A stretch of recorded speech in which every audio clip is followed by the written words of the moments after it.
ఆంధ్రప్రదేశ్లో విద్యాశాఖ మంత్రి నారా లోకేష్ ఆధ్వర్యంలో అనేక సంస్కరణలు తీసుకొచ్చారు.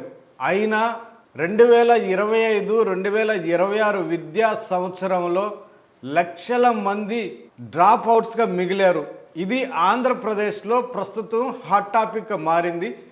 నారా లోకేష్ ఆధ్వర్యంలో గత విద్యా సంవత్సరంలో అంతకుముందు నుంచి లీప్ అన్న ప్రోగ్రాం తీసుకొచ్చారు, జిఎఫ్ఎల్ఎన్ ప్రోగ్రాం తీసుకొచ్చారు, ఒక క్లాస్ ఒక టీచర్ అన్న కార్యక్రమాన్ని చేపట్టారు, స్టార్ రేటింగ్ సిస్టమ్ తీసుకొచ్చారు, స్మార్ట్ కిచెన్స్ తీసుకొచ్చారు, టీచర్స్ ట్రాన్స్ఫర్ యాక్ట్ తీసుకొచ్చారు, టీచర్లకి యాప్ భారం తగ్గించారు, పిల్లలకి నో బ్యాగ్స్ డే తీసుకొచ్చారు, తల్లిదండ్రులకి తల్లికి వందనం తీసుకొచ్చారు, మెగా పేరెంట్స్ మీటింగ్ చాలా నిర్వహించారు, పిల్లలని అసెంబ్లీకి తీసుకొచ్చారు, పిల్లలతోటి మాక్ అసెంబ్లీ నిర్వహించారు, ఉపాధ్యాయులని బెస్ట్ ఉపాధ్యాయులని సింగపూర్ టూర్లకు పంపించారు. అయినా ఆంధ్రప్రదేశ్లో లక్షల మంది డ్రాప్ అవుట్స్గా మిగిలారు. ఇది హాట్ టాపిక్ మారింది.